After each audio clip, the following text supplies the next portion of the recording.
Welcome to Get Over It, the Consciousness Transforming podcast for exceptional 21st century living. Hey guys, Kac is back. We're talking about Dr. Kac Young, and we're talking about her latest book, Crystal Power, 12 Essential Crystals for Health and Healing. And to my loyal followers, you know that she's spoken about crystals a few times on this show, and we've showcased a couple of her books, but this gives more in-depth information, and you're really going to love this interview.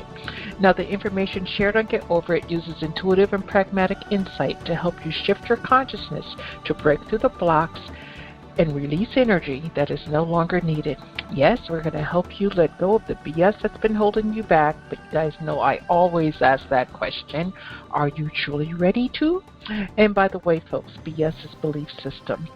A bit about me for my new listeners, intuitive since birth. I'm a third-generation intuitive with over 3 decades of experience supporting people to break through the blocks along their path. I'm a strategist for personal and professional transformation, revealing cutting-edge information that enables you to prosper and thrive. I spent 25 successful years in corporate America as an executive sales professional, and I am the founder of Healing Visions Ministries and the Northern California Children's Education Network, a 501c3 nonprofit. I also authored 2 books. I provide consultations and healings in all areas of life that heal the mind-body-spirit connection, allowing you to live your very best life. My clients tell me that I keep it real while providing them with accurate information to assist them along their journey as a spirit living a human existence, but they also say, if you really don't want to know, don't ask Monique. My background includes a doctorate in metaphysics, Reiki master teacher, ordained minister, and clinical hypnotherapist, so whether you are stressed, depressed, or possessed, I can help. To find out more about me and my services, go to my website, and that's MoniqueChapman.com. And I invite you to like me on Facebook, follow me on Twitter and LinkedIn. My guest today, she's no stranger to this show, and she's a very good friend of mine, is Kac Young, and she's been a producer, writer, director in Hollywood television for over 25 years. She has a Ph.D. in natural health and a doctorate in neuropathy. She also has a doctorate degree in clinical hypnotherapist, so she helps people with stress management, weight management. If you want to quit smoking, she's the one to call.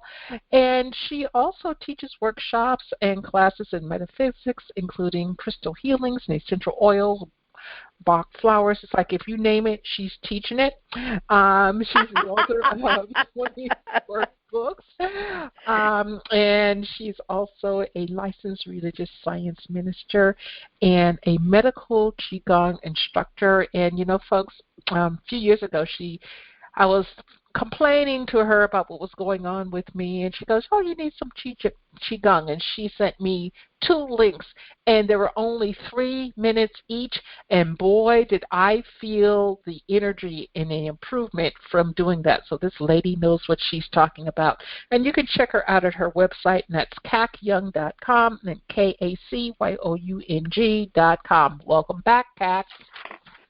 Thank you, Monique. Wow, what a send off. Wow. Oh my gosh, that was great. Thank you. You made me laugh. That's great. Okay. Oh, yeah. You know, that's part of the, thing. I laugh at me all the time. So if I can make somebody else laugh, yay. It was great. In fact, I might put that on my website, that, if you can name it, she's teaching it. I like that. That's well, please do. Please do, because, it's very true.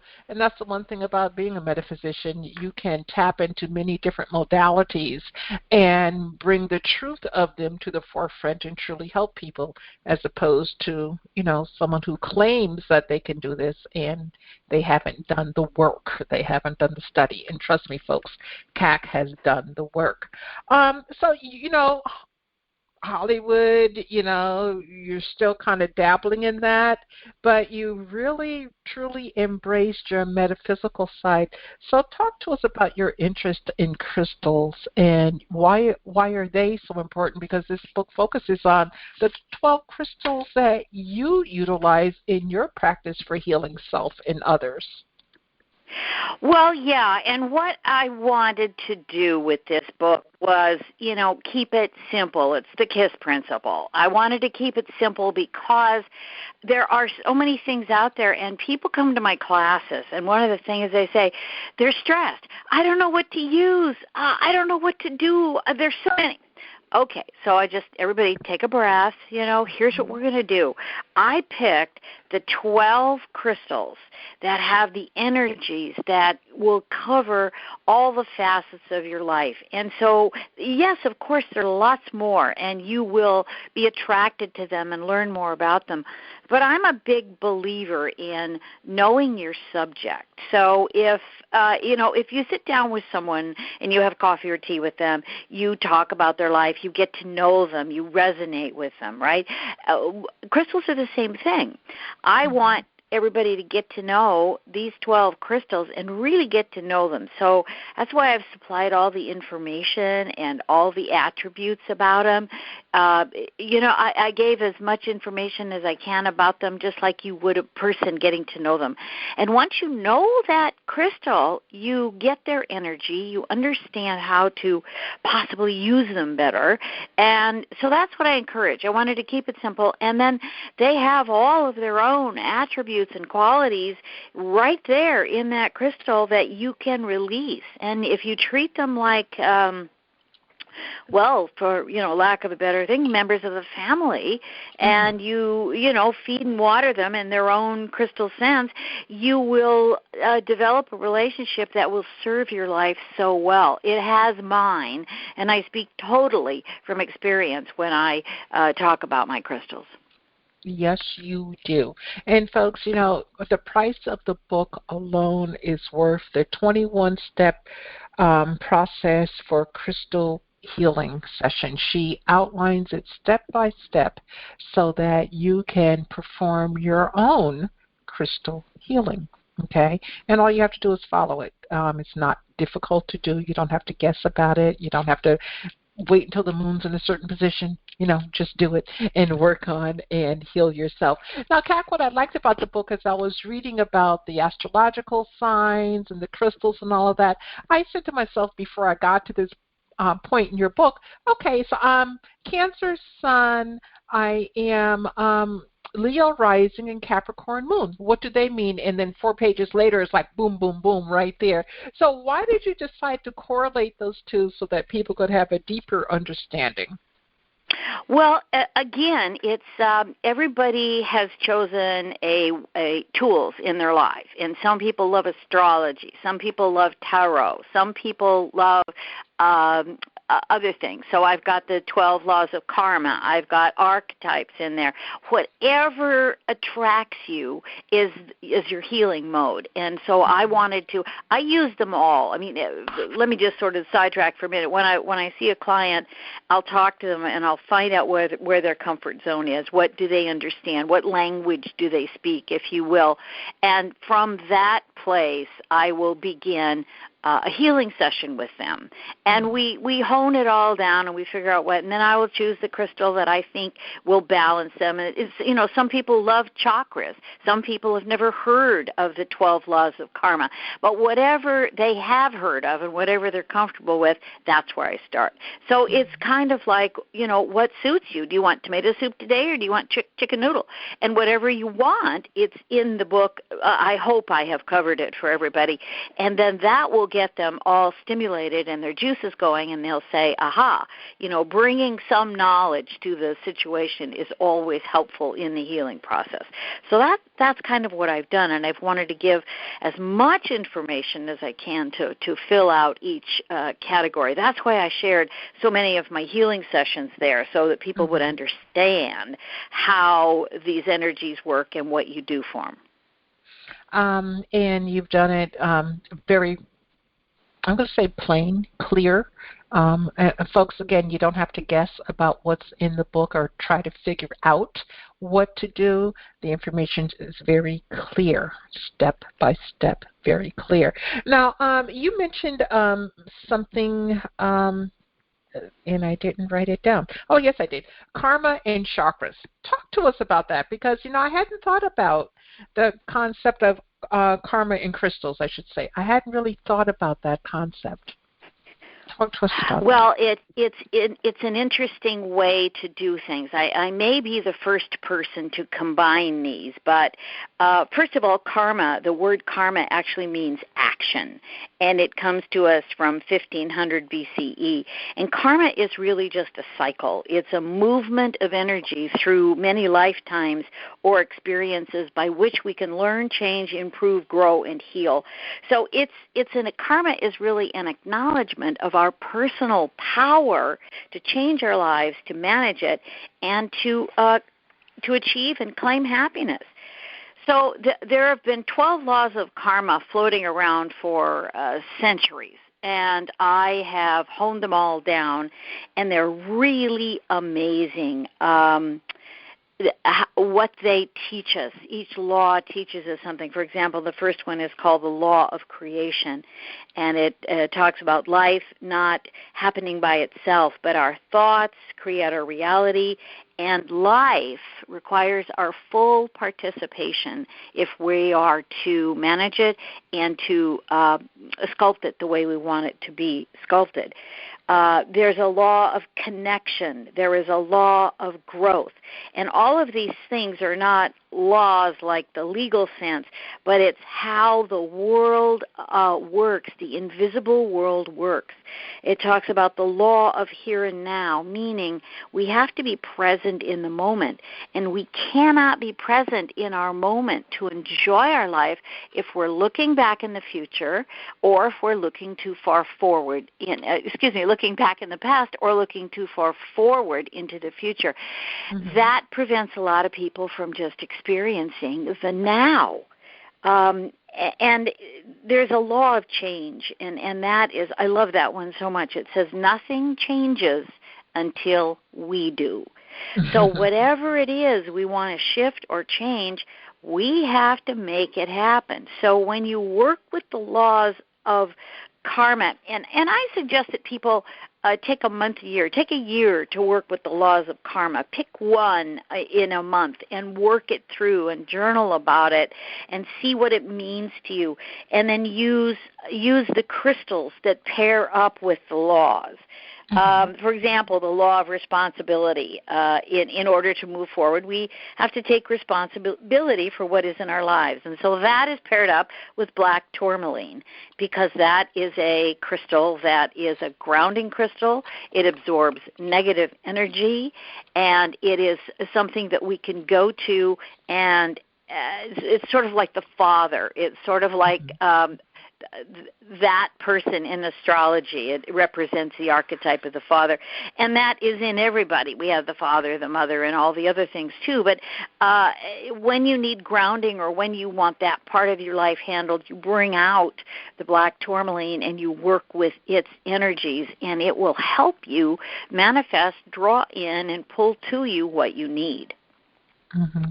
And what is your answer to the person who says, well, I don't have a month. I can maybe do it for a week. I mean, is it possible to gain positive results after such a short time, or do we really need to do the deep dive into ourselves? Well, that's a personal choice. If you are a deep diver, then you're going to want a deep dive because that's where you're going to reap the most benefits. If you've got an hour, do what you can in an hour. I always think that, there is no in-and-out burger to metaphysics. You cannot solve your life problems with a drive-through. You really have to look inside, observe yourself, get to know yourself, and practice a few things. That's what life is about, and moving forward. So I believe in that, and I think that, if you've got a week, do it in a week. But I would recommend that you take some time. I mean, it's your life. What kind of quality do you want? Do you want just, the 99-cent store, or do you want something a little bit better than that? It's up to you. And all of them are good. All of them are good. It's just what do you want for yourself? That's very true. Folks, we're speaking with Dr. Kac Young. Her book is Crystal Power, 12 Essential Crystals for Health and Healing, and you can find out more by visiting her website, and that's kacyoung.com, KACYOUNG.com. Kac, I want to go back to the astrology and the crystals. As I alluded to earlier, I'm a Cancer sun, so my crystal would be moonstone or selenite. And it's interesting. I used to have a moonstone pendant that I wore all the time. And I went to the hospital and actually had x-rays. And, of course, I had to take chest x-rays. So I had to take it off, and it fell to the floor and shattered into a bazillion pieces. And I was like, oh, wow. I lost my baby. I actually pined over that for a long time. But then I came home, and selenite was all over my house, and I didn't even realize it, because I have crystals all over. But so, if I'm Cancer with the moonstone and the selenite, and then I have the Leo rising, which is citrine, which I absolutely love, and then the Black Tourmaline for the Capricorn, talk to us about how we can incorporate these stones to help us with this astrology, because, signs change all the time. We have different transits, whatever. How can this be truly beneficial to us if we know a bit more about astrology? Well, basically, I call it the comfort zone. So if you are your particular sign and you pick a crystal that I think is aligned with those energies, I've chosen them, then you would keep that near you. It's kind of like a mirror. Okay, this is my energy. And if that energy gets down, for example, if you are having a bad day, then you would pick another crystal to pair with it that would support it. So if you're sad or you're going through a loss, then you would choose a stone that would come and support that for you. It's kind of like having a mini-me outside, and now you can wear it, you can have it by you, you can do all that, but that's your vibrational stone, that's your vibrational pattern. So then you want to be able to support that. Sometimes you can hold that and say, I need it, what the astrological sign represents and then what the crystal represents. So it's really like having a little a mirror reflection of you in the crystal.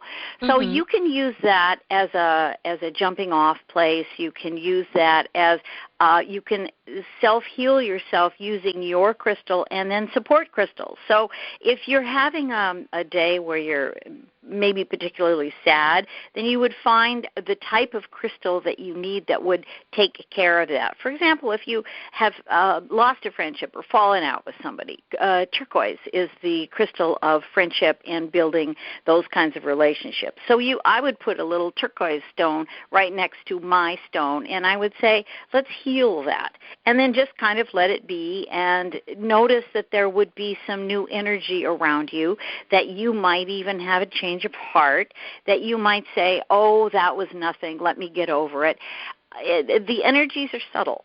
So we're working with crystals, you need to pay attention. You need to open up your antenna and really open up your receptivity, because they aren't magic wands. They don't just come and change things.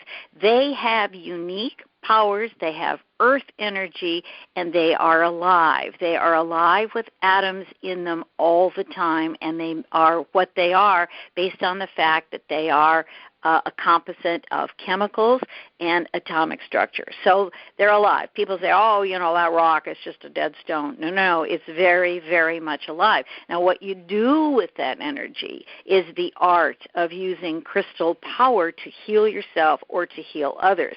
So you need to know what the crystals do, what their qualities are, and sometimes when I have a client, I will know their astrological sign, I will know their rising sign, I will know some things about them that they want to share, and then I'll know what to start with. I'll say, okay, well, maybe in your right hand. Are you right-handed or left-handed? Well, hold your astrological sign in whatever your dominant hand is.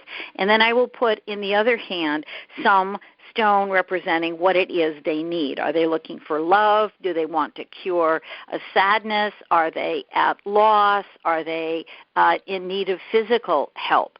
So whatever it is they need, I will try to balance that for them, and then we will do some energy work around that and figure out how they can bring that into their body.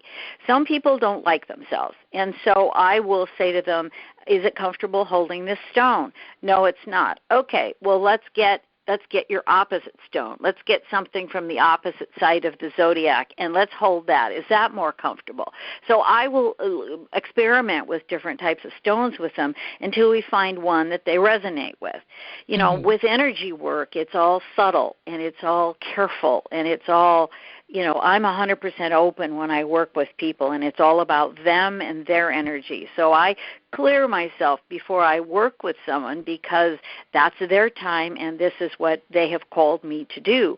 And so and that's really kind of fun because for that hour or 2 hours, however long we're together, I'm in a completely different zone working with them and their specific energies. So I have to then re-clear myself before I go out into the world because I might take on the Scorpio energy, and that's going to be uncomfortable in my skin. I'm a Virgo. So, you know, so it's interesting, but it's working with these subtle energies. And, you know, and I'm not somebody who lives in the woods and eats bark. You know, I'm a real live person, and I just happen to be able to access these qualities to help other people on a different realm. And we all have that ability if we will just, you know, take that time and go within. Now, you mentioned turquoise, and that's absolutely wonderful, but share with us, what are your 11 other essential crystals for health and healing? Well, okay, let's go through the list here. Let me get them out. I always like to look at my own list so that I don't make a mistake and leave somebody out because, you know, they're people too. Yeah, we don't want to piss them off. Yeah, exactly. Well, okay, happy so crystals. Happy crystals. The first one that I chose, that my top crystal, if you will, is clear quartz. Is the rock crystal because it is the universal healer. And it can, if you only get one crystal in your life, get a clear quartz and work with that. Then I chose amethyst, and then I picked citrine. Rose quartz is number 4. Fluorite is 5. Black tourmaline is 6. Jade is 7. Turquoise is 8. Red jasper is my number 9. Then I have carnelian, lapis lazuli, and selenite. So those are my 12, and they cover, you know, I know a lot about Chinese medicine, and I love it because their concept is of 3 worlds. There's the cosmos, or heaven, there's the person in between, and there's earth. And the energy from the earth to the cosmos can't reach each other unless it goes through the human being, which is the fulcrum. You are the connector. And so I chose crystals that work and flow with that earth to cosmos energy through the human being. And so it's all one. You know, it all just fits. There isn't anything in my book that, you know, that doesn't work if you really, really apply yourself. Okay. Now, I've had guests on the show that talk about clear quartz, and they say that, you know, it's great for healing and all that, but if you have some devastating disorder such as cancer, that clear quartz isn't the stone to use. Is that your philosophy or no? No, I don't. Stones cannot be negative, and they cannot bring you any energy that is, you know, problematic. They are their own little beings, and it's up to you to relate to and change that energy. I would absolutely use a clear quartz if I had any kind of an ailment that I needed power for. It's the universal healer. It's power. It's the mother, father stone. It is the sun. It is full of power. Now, all the other crystals are really clear quartz, just colored by their association with a different mineral, or they were processed a different way. So it all starts out as SiO2 2, which is silicon, and that's what that is. And then there are variations of that based on the type of stone that it becomes. So clear quartz would always be my choice. I think it is. Well, it was the stone that was at the top of all the pyramids before they were ransacked. So if the Egyptians used that to bring in the cosmic power and energy, then, far be it from me to say, no, I wouldn't do that. No, absolutely. I disagree with that statement because a crystal itself brings nothing negative. Any kind of stone brings nothing negative. It's all about us and how we see it and what we imbue it with. Okay. Now, a lot of people consider Africa to be the mother of civilization, and in your book you talk about the 7 chakras of the Nile in Egypt. Could you talk to us a little bit more about that? That's on page 60 in your book, folks. When you get it, you can, check that out very quickly. I hadn't really thought about chakras in the Nile in Egypt. I just hadn't put all that together. Well, the ancient Egyptians learned from the Vedas. They all shared information back in those days, including essential oils and spices and all that. And it's true, just as a side comment, just like in any society, follow the money. Well, follow the trade. Look at what was traded in the Ottoman Empire. Look at all that, and with that came the information. And I love the history of the world that way. So the chakras, the Egyptians knew about them. They worked them, and the wands of Horus, which ask me about later because I want to talk to you about the wands of Horus. Okay. They started at the base of the Nile, and they worked all the way up to the crown. There are 7 chakras. Each temple that we visited was built by a specific emperor or ruler or pharaoh in order to match the energies of a certain chakra. And so people would take the journeys from the base to the top, which ends in Cairo, and then Alexandria is really the 8th. And they would purify themselves. And it was very much a religious ceremony and a clarification ceremony for themselves. If they were at war, that was problematic, but usually they allowed the spiritual mystics to make this journey anyway. And I took that journey. We took that journey, and we cleansed the chakras in each of the Edfu and Edna, all of the Kofu, all of these places as you go up the Nile. It's an amazing experience. It's a very heavy experience because you're constantly dealing. We did it all in 7 days on a cruise, and it's a very heavy experience, and everybody just kind of eats light and works with their chakras, and it's a cleansing. It's a complete cleansing. And you can do that at home. I mean, you can really look at the map of the Nile. That's why I published it. And, I mean, it's the heart of civilization there. That's where a lot of what we practice and what we do here, including medicine, started in Egypt.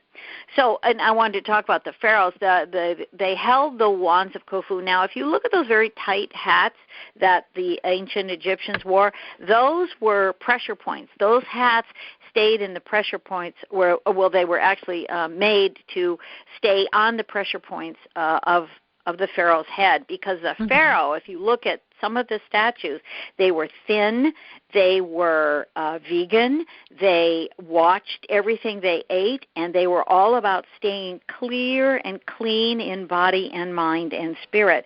And so they had the wands of Horus, which you can see those wands in the hands of some of the pharaohs and the famous statues. One was filled with metal and crystal, and the other one was filled with a different kind of crystal and metal, and they used those to balance themselves all the time and keep the energy flowing throughout. And they were aesthetics. They were in the most parts, and they were attended to by their high priests, and they did a lot of special meditation and ceremony with their high priest to keep them at this ultimate and top ruling ability, because they felt that they had to be in top shape to rule their people.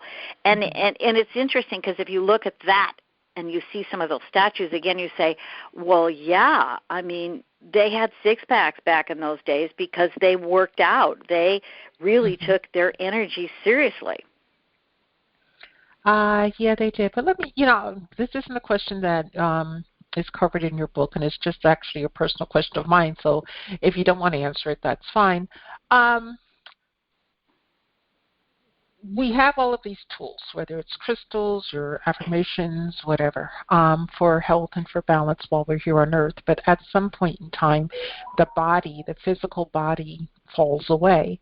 Why is it that we have to release the physical body? Why can't we just take the physical body with us when we're going to whatever's next?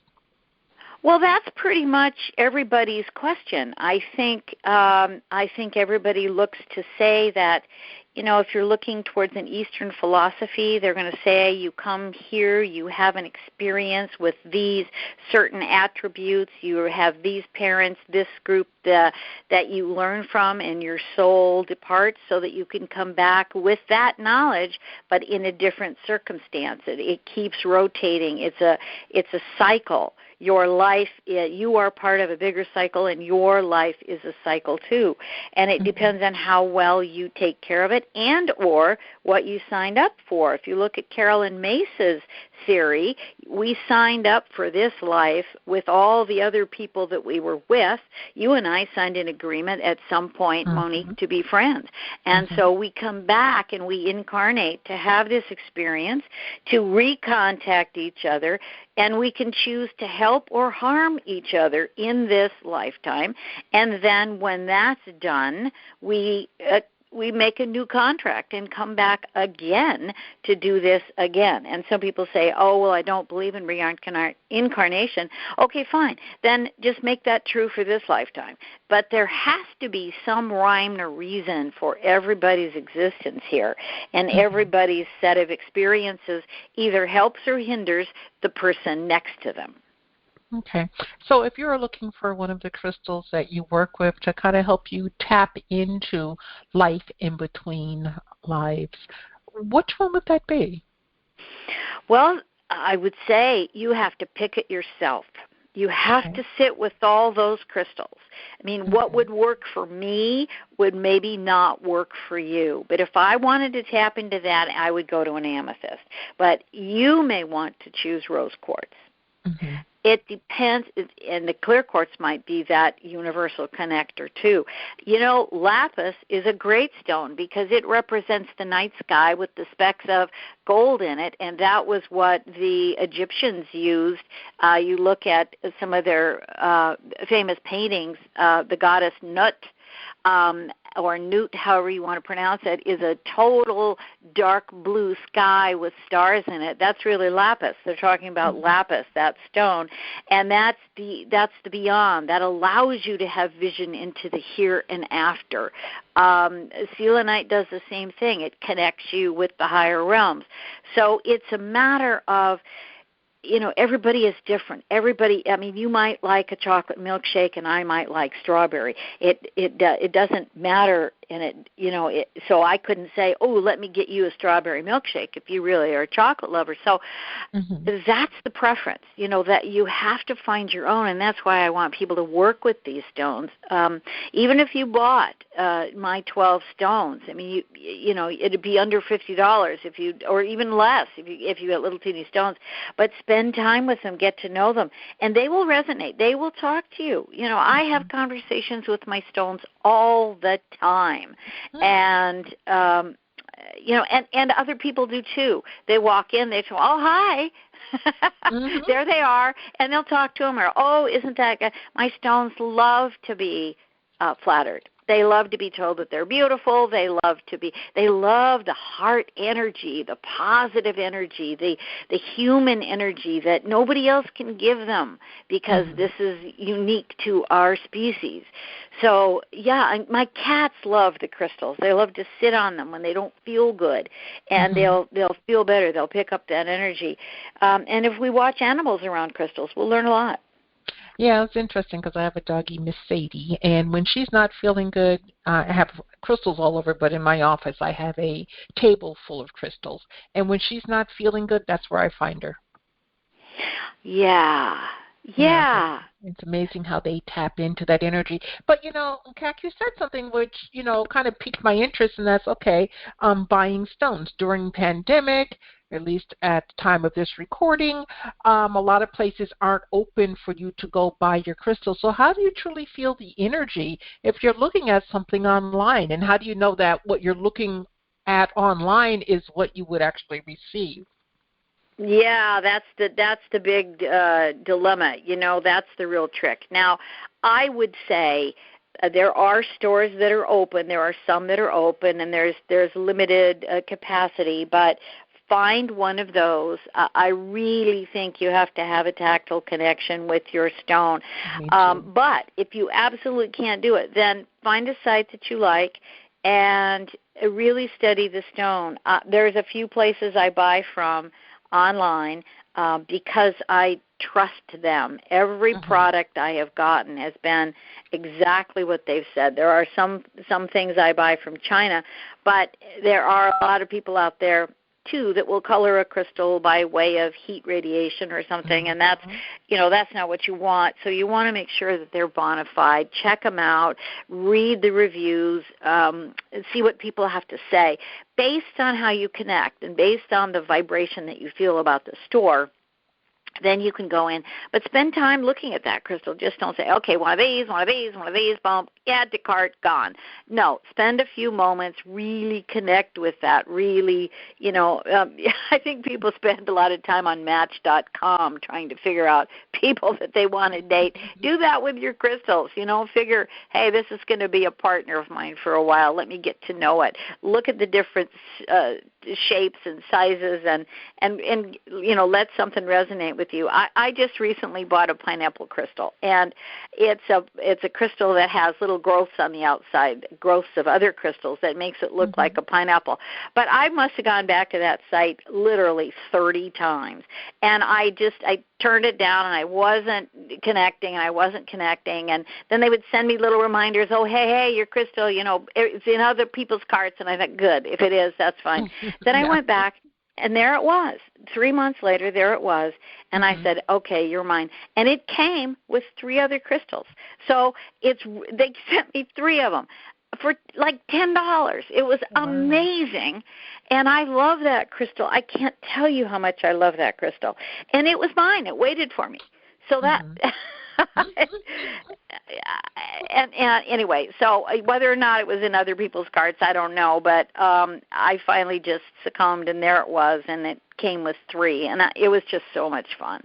Yeah, well, it was meant for you, and I think you give a lesson on patience while you're telling that story, because if you jumped on it right away, once it was received, it may or may not have resonated with you, but you knew because it was still there when you were finally ready to make that decision and push that button or click on that button to purchase, that it was there. So it claimed you as much as you claimed it. I absolutely love that story. Which is a good point. I love the fact that because the crystals do claim you. I have crystals that you've heard the story before, but my big, tall 14-inch and 12-inch crystals, they really saved my house from a fire. So when the entire neighborhood burned down, they were there just standing bright, and it was still smoky in the neighborhood when I got back to the house 4 days later and found out that we had a house, and there they were standing there going, it's a little smoky, Mom, but look, we still have a house. And it was, quite remarkable. So I attribute that to them and their power and their love. They're absolutely crystals full of love. Yes, and you can program them and do whatever you need. Now, what about size? For some people, they need a big one. Do you have to have a big one, or can you have a small, modest crystal? Does that affect the energy? I love that question. I have some 14-inch crystals, and I have a couple of fluorite ones like that.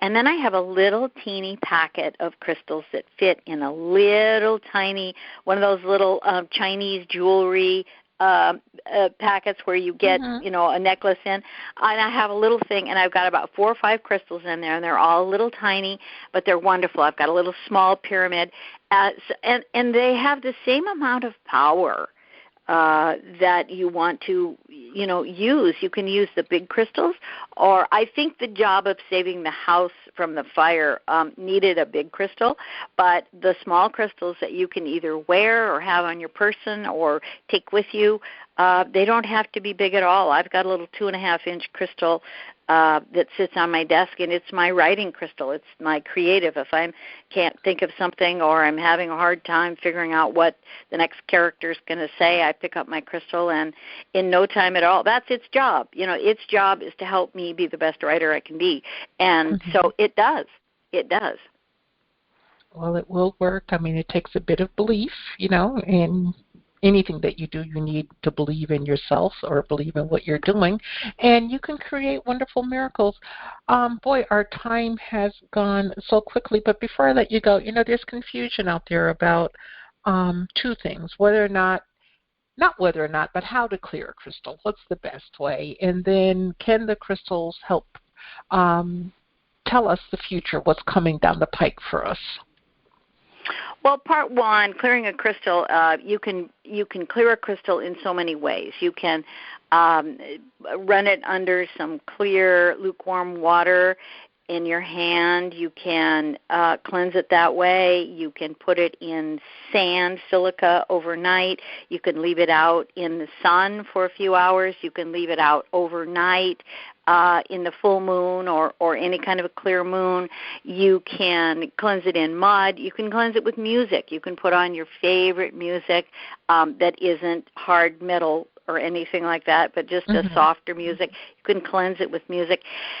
And you want to just let it know, you want to welcome it. So however you would welcome a friend, you welcome your crystal. And not that you would say to a friend, here, stand under this shower for a minute, but with the crystal you can do that. And once you cleanse it, then you just really take it into yourself and you say, okay, we are going to work together and I'm going to imbue you with a certain energy. Your job is, crystals love specific assignments. They are the perfect structure. It's called the lattice structure, and it's the perfect structure of all things on Earth atomically. So this lattice structure allows you to program your thoughts into it because a crystal is a transmitter, it is a holder, it is a transducer of energy. So whatever you want to do with it, you can program afterwards, and that it will become its intention. And then if you change your mind, you can clear it again and reprogram it to do something else. I have crystals that are designated healers, crystals that are designated cheerer-uppers, crystals that are designated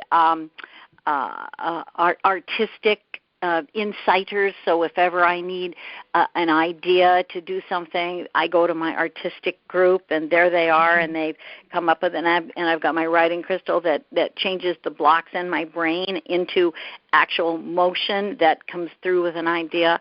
So it's working with the energies, however you want to do that. Okay. And what about telling the future? Can you do a reading, if you will, with crystals to figure out your next steps?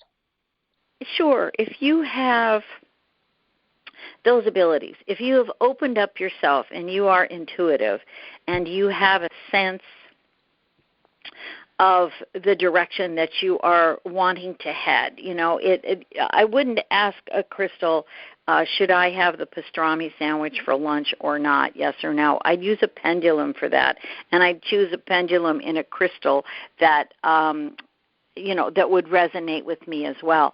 So that's a whole other conversation. But the crystal itself, some crystals are story crystals. Some crystals have projected ideas from the future in them that you can pull out. Some have history from the past. So if you're wanting a reading for yourself, you're going to have to pick your own crystal. If you are able to to use a crystal ball, not just a glass one, but a crystal ball, you will be able to see images in there that will give you a sense of the future. But you have to open up your own channels to receive that information. Straight crystals, of course, they can tell you whatever it is, answers that you want, if you know how to look at them and know how to read them. They will have information in them, and some, like I said, you have to get to know, are you a story crystal from the past, or are you full of future energy? Mm-hmm. And then don't put yourself preconceived notions on it, just let the energy flow. Yeah, that's correct. And you have to just, but that's, again, if you've opened up your intuitive channels and you know how to work with those energies, and you know how to get judgment out of the way, and you know how to get your own stuff out of the way, then you can work with the energies of crystals. But, it's an art. It's an applied art that anybody can do, but they just have to be willing to do the work. Okay, you've said it well. Well, our time is up. I would like for you to share a pearl of wisdom with our audience regarding crystals and their healing power. I would say that venture out into the world of crystals. They are amazing little pieces of the earth with energy in them and a formation that is meant to help the human beings. And it's a way for us to connect with the earth, a way for us to pull something out of the earth that actually raises us up and allows us to connect with the cosmic energy. And that's the energy of change. That's moving forward. That's how we all grow and manifest the best of ourselves that we can be. And crystals can help us do that. Yes, they can. And folks, it is COVID, and so many people are in bread lines, basically food lines, because they don't have money for food, much less to purchase crystals. But you can go online and actually look at a crystal, and if you have the printing capacity to print it out and study that until you, and feel the energy of that until you are able to purchase one, and hold it physically in your hand. So there's a lot of ways that you could work with the crystals. But Kac, thank you so much for being with me today. I greatly appreciate your time. Monique, it's always an honor to be on your show, and thank you for giving me this time. It's just wonderful to talk to you, and I love your questions. They really make me think. And I hope that people will buy this book and get to know crystals. It isn't about me making money, because as authors don't make money anymore on their books. This is about sharing the knowledge I have about crystals so that everybody else can have a better life. Not only that, folks, and you have that better life and you start programming your mind, your own mind, without someone else programming your mind, the outpicturing will be exactly what you were programming. So, again, Kac, thank you so much. And to the audience, thank you. And everybody, please remember that the most important choice that you can make is what you choose to make important. Consider making the masterful choice of embracing crystal power. Abundant blessings, light, and love to all. Agape.